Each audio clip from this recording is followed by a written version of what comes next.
Heil Hitler! Heil Hitler! Facing growing anger over probing pat-downs and so-called naked x-rays, Transportation Security Chief John Pistol today appealed for cooperation. Look, this is for your safety, security. Work with us. This is a partnership here. But testifying before the Senate Commerce Committee, Pistol took a hard line, saying planes face an ongoing threat from hidden explosives. So travelers who refuse both body imaging scans and pat-downs won't be allowed to fly. Do I understand the sensitivities of people? Yes. If you're asking, am I going to change the policies? No. Critics are calling for a Thanksgiving holiday slowdown, urging travelers to refuse the scans and overwhelm TSA checkpoints with pat-down requests. Privacy advocates who are demanding the TSA back off found some support on Capitol Hill. I wouldn't want my wife to be touched in the way that these folks are being touched. There's got to be a way, however, for a privacy concern to be addressed. The enhanced pat-downs require TSA officers to carefully frisk even the most private regions of the body. And Pistol, who went through the procedure himself, called the pat-downs invasive. But the failed Christmas Day attack by underwear bomber Umar Farouk Abdul-Muttalib proves terrorists are actively working to smuggle bombs aboard airplanes. I recognize the invasiveness of it. I also recognize that the threats are real, the stakes are high, and we must prevail. Now, privacy advocates argue pat-downs and explicit x-rays violate their rights. But security officials say flying is it's a privilege, not a right. And protecting aviation is a national security obligation. Katie? All right, Bob Orr. Bob, thanks so much.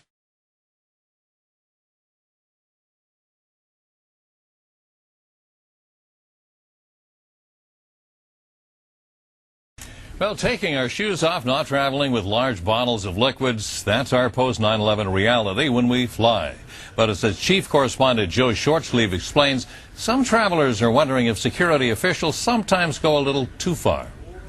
For arguing with the TSA agent, Robin Kasner was slammed to the floor. The case is now in court. I kept begging them over and over again, get off of me, get off of me, get off of me. Now, that is an extreme case for sure. But a lot of travelers believe security personnel are going too far when it comes to screening them before they get on a plane. Take, for example, an elderly man confined to a wheelchair. He's thoroughly patted down, his hands swabbed. It's humiliation. 71-year-old Robert Perry had a problem when his artificial knee set off a metal detector. He ran his hands down over and pulled the pants down. They went down around my ankles. At that point, he was standing in his underwear, in public view. Asking to see a supervisor actually made things worse. She was yelling, I have power, I have power, I have power. TSA policy mandates that when a metal detector goes off, an agent must resolve what caused the alarm, even if it's a prosthetic leg.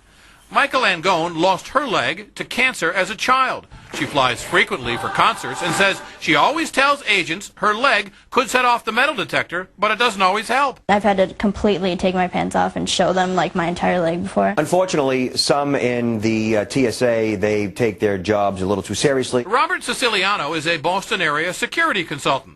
He does say, however, that passengers have to be sensitive to the need for tight security. The problem with body piercings or prosthetic devices that are metal or metal plates in any part of your body is that they're unseen by security professionals, by the TSA. And that same piercing could also be a weapon. That doesn't satisfy Michael's dad. The key word here is reasonable, and they've gone on. Now, new tonight at 6, a Dallas Cowboys fan suspects it was her jersey, not security, that led TSA screeners to pull her out of line for additional searches at Philadelphia International Airport. Now, as Eyewitness News reporter Walt Hunter tells us, she's asking TSA officials for an explanation and an apology. Wearing her Dallas Cowboys jersey, lifelong fan Allison Galen was headed to the Terminal C screening area to board a flight to Florida, January 15th. When before she even got to the metal detector, she was ordered by a TSA screener to get out of line. My husband said to me, "Did you beep?" And I told him I didn't even go through the metal detector. Wondering why she was subjected to the additional search, Galen, a mother of 3, on her way with her husband to Florida following the death of a family member there, now found herself being patted down in this plexiglass area in plain view of other passengers. It was a plexiglass room and everybody could see me. So it was kind of embarrassing all the way around. But the biggest shock for Mrs. Galen, who never asked the TSA why she was being singled out, came when a screener walked up to her as she was putting her shoes back on, ready to resume her trip. He walked up to me and said, "How does it feel to be a Cowboys fan in Philadelphia?"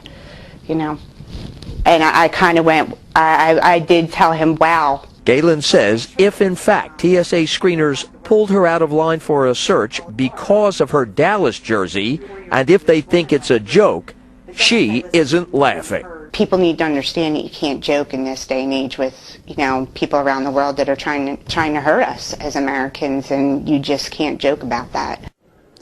Now, Mrs. Galen, who did not file a formal complaint, says she hopes TSA will offer an explanation and apology. And when we contacted TSA officials, they responded with an email reading in part, quote, "TSA trains our workforce to screen each passenger with dignity and respect. If travelers feel they've been mistreated during screening, we encourage them to ask for a supervisor at the checkpoint." Live in the News Center, I'm Walt Hunter, CBS 3 Eyewitness News. All the joking started after TSA agent Rolando Negrin walked through a full-body imaging machine like this one, which gives a glimpse of a person practically naked. The agents who work at Miami International Airport were taking part in a training session, and reportedly, when they saw Negrin's body, they honed in on his private parts. Tuesday, he'd apparently had enough. An arrest report says the 44-year-old used his baton to beat a co-worker who'd been making jokes about the size of Negrin's private parts for the last year. The report says Negrin told police he could not take the jokes anymore and lost his mind. The victim was not seriously hurt. Negrin's been charged with aggravated battery. A TSA spokesman says Negrin will be suspended. Myra Lopez, The Associated Press. I want it. I want my phone call. I want it. I want my phone call.